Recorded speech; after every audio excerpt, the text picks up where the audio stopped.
So, what is up sa iyo, sir? Doon sa nag-request na bar end ko, kung paano ko na ikabit. So, I'm very sorry sa aking workplace at napakakalat. Huwag nyo na lang pansin. So, ito, since nakabit na yung akin, try kong baklasin muna at ipakita sa inyo yung loob kung paano siya nakabit. Okay? So, baklasin ko muna. Okay? Okay, so yun guys, nabaklas natin yung isa, yung dyan sa may throttle side na bar end natin. Medyo madumi na lang. At gawa na syempre ginagamit natin yung unit natin. Ano? So, ito yung dun sa may throttle side, ano, yung may napipihit. Ito yung merong washer. Luckily guys, nahugot natin itong bakal na to. Ito kasi yung pinaka complicated. Ito yung hindi natin nahugot dun sa kabilang side, no? So ito, okay, so try natin siyang baklasin, ano, para mapaliwanag ko sa inyo ng gusto. Madali lang talaga mag-install nito. So yan,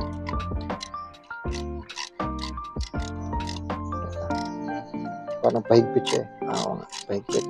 Baklasin natin, hugutin natin lahat.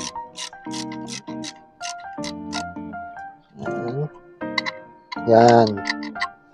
Ito yung tornilyo.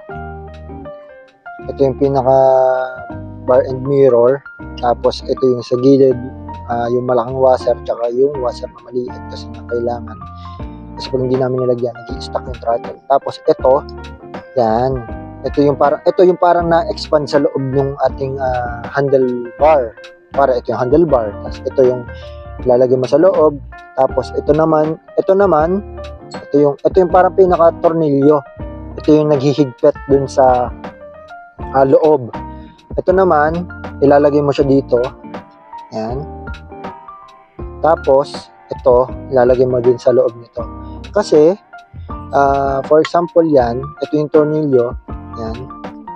Hihigpitan natin. Sa paghigpit nito, syempre, itong maliit na to, papasok yan sa loob. Pag pumasok yan ng pumasok, itong nasa outer, bubuka yan. Mag-e-expand yan. Pag nag-expand yan, maglalak yan sa loob. Meron kasing mga bar and mirrors, yung mga mumurahe, na rubber yung ganito. Na pagka hinihigpitan, na-expand din nga naman, kaso nga lang, minsan, pag nababasa, hindi naglalak ng ayos. Ito, tsambahan mo kung mahugot to. Yan. Kaso nga lang, medyo pricey. Kasi ang bili ko dito sa akin ito is around 800 pesos. So yun. Yan. Ganyan lang siya guys. Turo ko naman sa inyo kung paano i-install. Doon na tayo sa motor. Okay guys. So ito na. Kita nyo naman medyo madumi. Talagang madumi. Hindi ko lang nalilinisan. Pero ayos lang yan. Other than that, kailangan maturo ko na. So ito. Ilagay natin sa loob. Maganda. I-assemble muna natin. Kasi pag hindi nyo naka-assemble yan, maaaring ito malaglag sa loob. So, assemble muna natin. Lagay mo to dito. Itong malaki na washer dito. Tapos yung washer dito. Yan. Tapos nakaganto yan. Yan.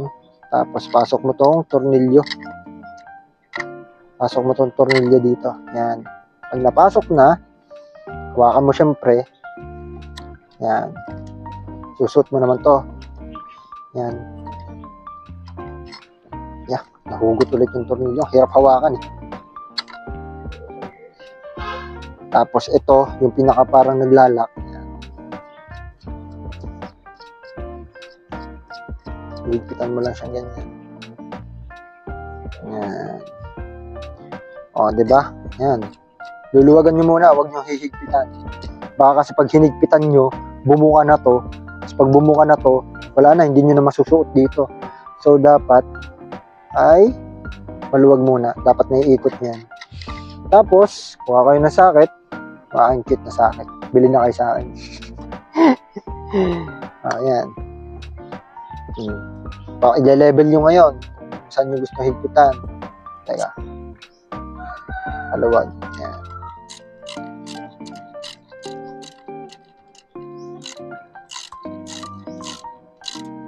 Yan.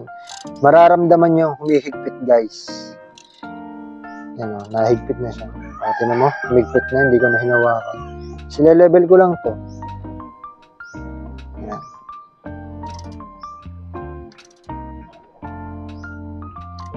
Labo ko na yun sa loob, black na. Diba? Ayos! Quality! At kung nakatulong sa iyo mga sir ang video na ito, please like and follow my page. No? Thank you!